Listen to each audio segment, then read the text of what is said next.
Newfoundland and Labrador was changing at the start of the 1800s. Its cod fishery was thriving and its population was increasing rapidly. All of this was linked to developments in Europe.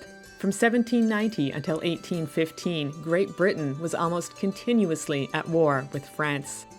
The battling nations withdrew from the codfish trade. Newfoundland was left with an almost complete monopoly over the lucrative industry. Its suddenly booming economy attracted thousands of settlers. They put down roots and they started families. In a short period of time, the island's permanent population more than tripled, jumping from about 11,000 in 1792 to 40,000 in 1815. But who were these early settlers, and what was life like for them?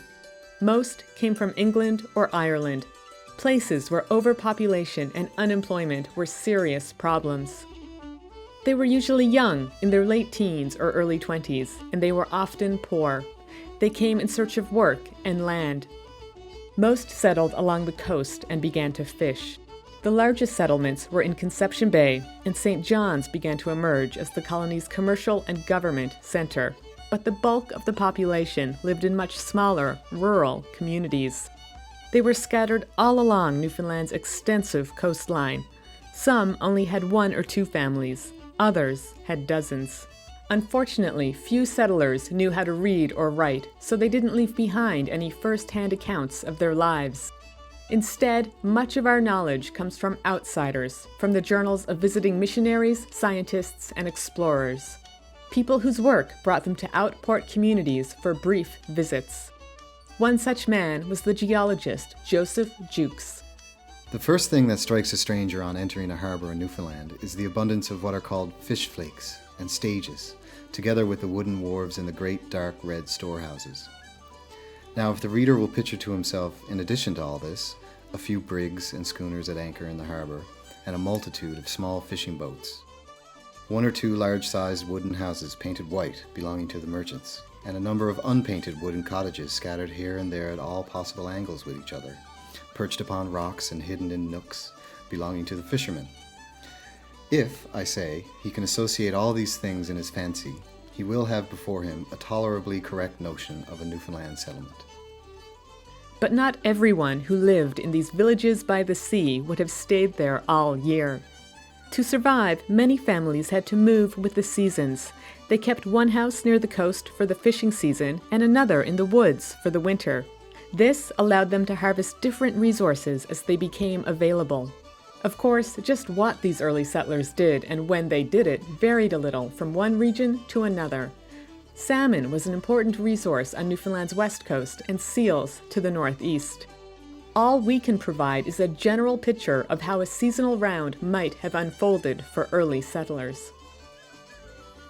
By May, people were living in their summer homes by the sea.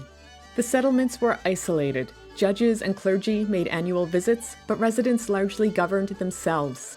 Traders occasionally arrived with butter, tea, clothes, and other goods, and people could visit merchant stores, but this could mean a day's journey or longer if the merchant lived in another settlement. Outport families were remarkably self-sufficient.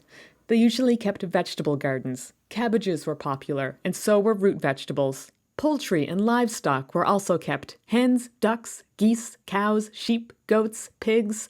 They were all present, but such a variety for a single family would have been rare. Families were large. 6 or more children were not uncommon, and sometimes a few generations lived under a single roof. Work dominated the daily routine.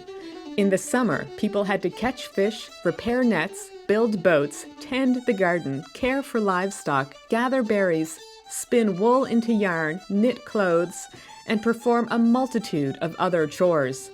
All family members helped out. Most places didn't have schools, so children stayed home to help with the chores. The missionary John Lewis described how a typical day began for a woman living in Burgeo in 1818.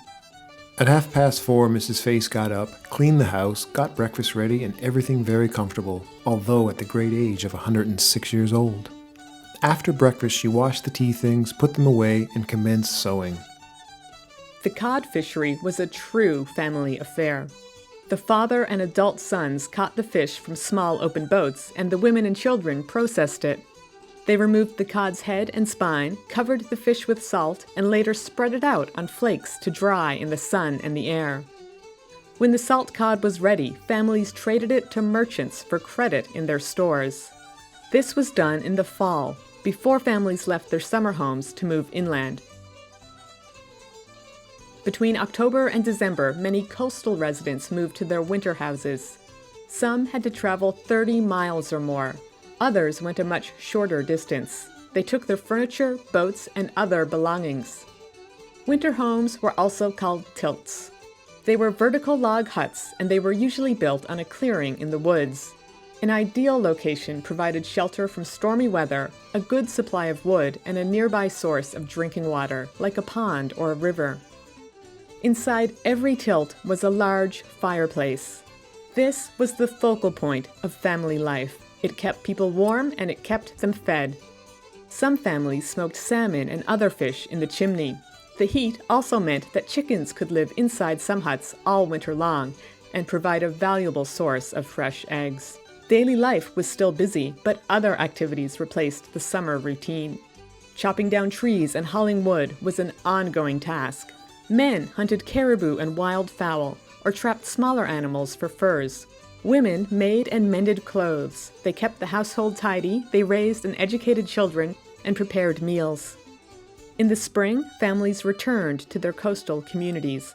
Another seasonal round had begun. Although winter housing was common, it was not universal. Some people stayed in their coastal communities all year. Merchants and their servants rarely moved. The same is true of the better-off fishing families.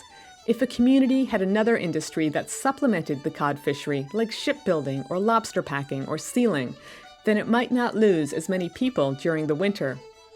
Winter housing also decreased as more and more social services became available. By the end of the 19th century, schools, churches, and medical facilities anchored most families to their summer homes for the entire year.